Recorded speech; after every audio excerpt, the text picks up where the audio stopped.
Hello and welcome back to another episode of the Miss Michaela Mae Show. I'm your host, Miss Michaela Mae, here with all three corgis today. I usually say Take and Willie, but my mom's dog Daisy is actually here with me today as well. So we have all three corgis in the house per usual. And I briefly mentioned this in the last episode, but I feel like today is kind of just a catch up, pick up where I left off in a way, but in a different way also, because last episode I wasn't really sure what I was doing. And one of the things I had mentioned in that episode is I had an epiphany when my horse died, and it was that I really wanted to be aware of, because I have two podcasts. I have this episode, the Miss Michaela Mae Show, and then I have the Western Hippie. And I wanted to be really clear that I wasn't splitting the episodes off because of a limiting belief or because of we would call it like the fear of being seen. Like I had something where I wasn't comfortable with people seeing all of me, and I felt like I had to split myself off into two different people because that is something I've experienced in the past. And so I wanted to be really conscious that I wasn't doing that. And ultimately what I've come down to is it really is two different customers and two different audiences for the two different podcasts. So I have decided to go forward with the two different podcasts. And that's kind of the update, what we're doing. And because when I see the Western Hippie brand, I see it eventually turning into a supplement line, and the Western Hippie being a resource where people could come to learn everything about just dog health and horse health in general, but it's more of a product. Like I see it more like Nike. And I might have mentioned this on like the first episode of whatever, where this podcast I see as more of the personal brand, what I'm doing, more casual. And again, I thought about combining that both in the Western Hippie, and then now after some time, moving through some more grief, I'm like, no, I actually do really enjoy having the two different podcasts. So here we are. That is the plan. I don't have a schedule yet, but as of right now, the plan is to proceed with both of the podcasts.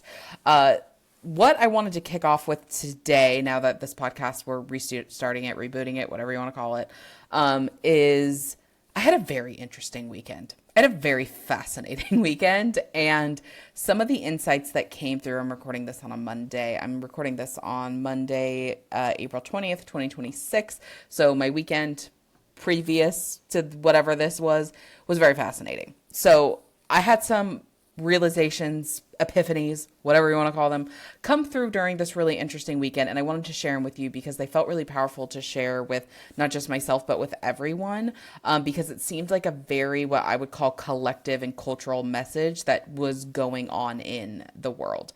And that was, we don't see how big of a necessity us and our gifts are to the world, because we tend to put ourselves in a think tank. What's really interesting is the internet has somehow expanded the world and closed the world at the same time. And I'll explain what I mean by that. Expanded meaning we could connect with people easier, simpler than ever from all across the world. We can do business with people from all across the world. We don't have to, at one point in our society and our culture, you had to be in a very specific business that did business with foreign governments and other things like that to be able to really connect with someone so easily, or you had to travel or do pen pals or letters or whatever to really connect with someone who was overseas or not in your country. Now you just get online and you can go connect with anybody within a few seconds if you wish. And so in that way, it's expanded our world, right? We can connect. Like I follow people from Australia. I learn from people in Australia. I follow people from England. I learn from people from England. I have a few people that I follow and connect with from India. Like there's all of these connections I have that I don't believe I would have them without social media. I just don't see a way in which those are possible. So again, that's like how the world has expanded. And the way that it is closed down and shut down is with the online media space and stuff like that. We're just more likely to follow people who do what we do, who think how we think, who believe what we believe. And in that way, it's very much closed our circles and our trains of thoughts and stuff like that. And I'm not going to get into, the good, bad, the whole extrapolation today, because I'm only going to stick to one specific piece of why that circle closing does not benefit us. I'm not even going to say good or bad, but how it's not benefiting us right now is we think everyone's doing what we're doing. We think that everyone knows what we know. We think that the thing that we want to share on social media, that we want to teach on social media is so obvious. And I'm here to tell you it's not. One of the things that I had to come to the realization, because that was where I was at. Like, I've been taking classes to learn certain tools, gain certain gifts, to strengthen certain skills. So everyone in my circle right now were people that I went to school with or class with. They're people that we practice together. Like, we're all doing the same thing. Like, I think about the 15 people I engage the most with on social media, minus 2, I think, are all doing what I'm doing. We're all doing the same thing. And so I just assumed this information's obvious because we're all talking about how these things go together, how trauma and self-image and the universal law of reflections. And if you're new here, these things may sound foreign to you. Hence my point. I'm actually going to be explaining those more in upcoming episodes.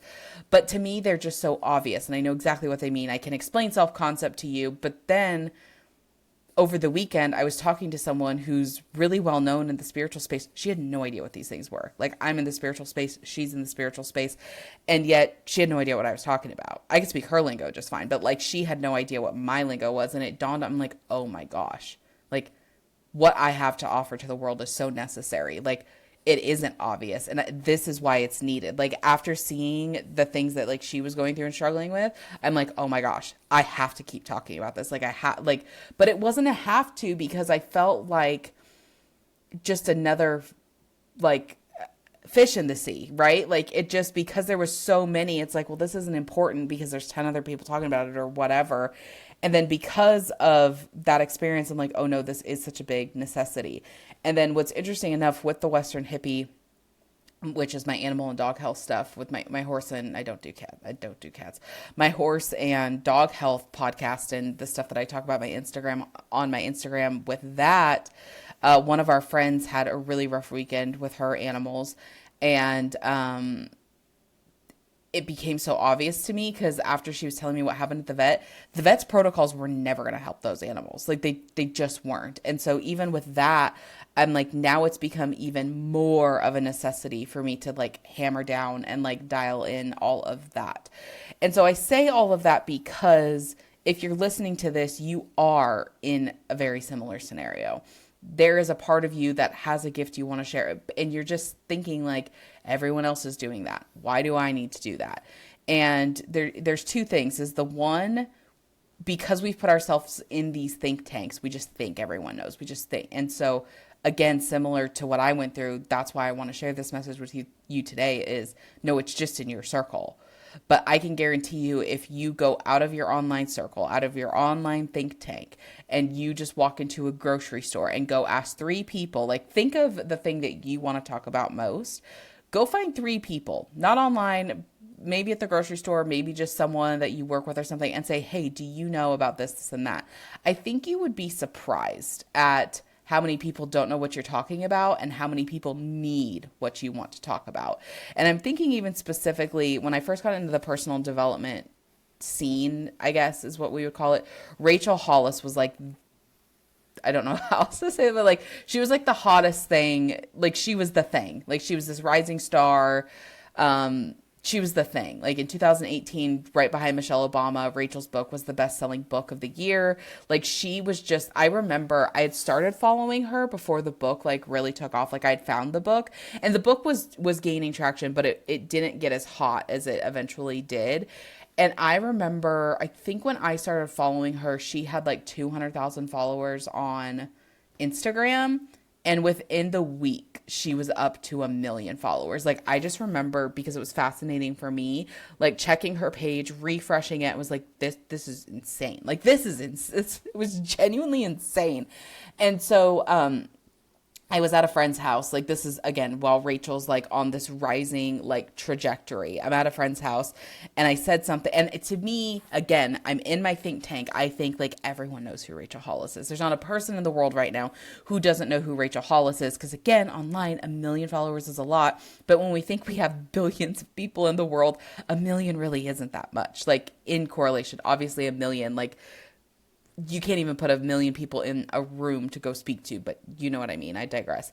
And I said something and she's like, who's Rachel Hollis? So I was at this friend's house. She's like, who's Rachel Hollis? And I was like, you don't know who Rachel Hollis is?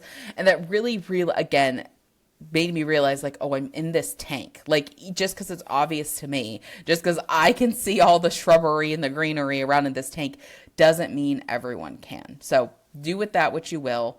And I just encourage you to see how just because it appears that it's so obvious to you doesn't mean it's so obvious to everyone else. And when we stay in this think tank, we start to diminish our own gifts. And when we start to diminish our own gifts, then we're not using our gifts to the best of our ability. And if we don't use our gifts to the best of our abilities, that's truly when I believe like depression, addiction, and other things start to set into our lives, because unused energy has to go somewhere. So that energy is either coming out through your gifts, or it's going to come out through maybe a habit that doesn't serve you the best, or an addiction of some sort, whatever you want to call it. So as of right now, I'm going to keep this episode a little bit short today. As of right now, my plan is to try and do at least 2 episodes here a month, because I want to do a podcast a week, but it's really important to me that I keep the Western Hippie as well as the Miss Michaela Mae Show going. And so I believe as of right now, I'm in experimentation mode. I'm always in experimentation mode.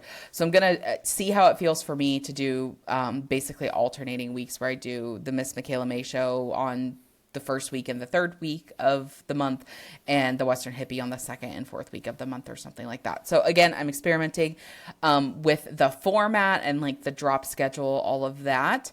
The second thing, although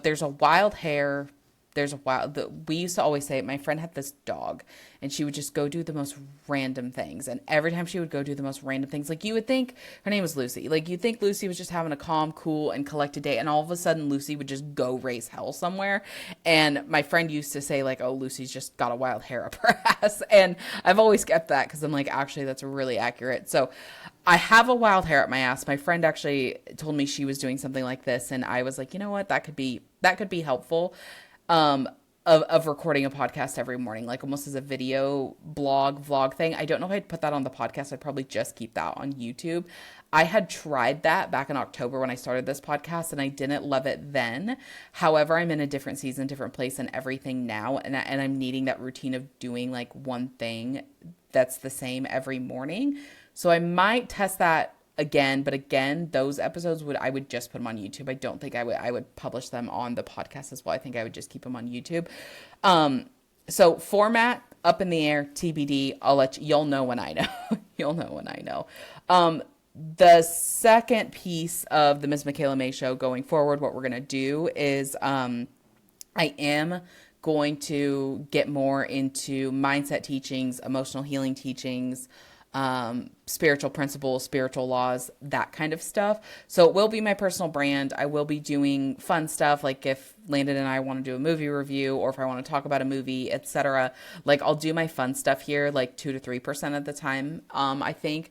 But then I'm really passionate about spiritual laws, energetic tools, and stuff like that right now. So this next era of the Miss Michaela Mae Show is going to be all of that stuff tied in. So I'm excited. I'm thankful you're here, and thank you for tuning in to this episode of the Miss Michaela Mae Show. I will see you either next week, if I decide to go weekly, who knows with me, or 2 weeks from now. So anyway, take care.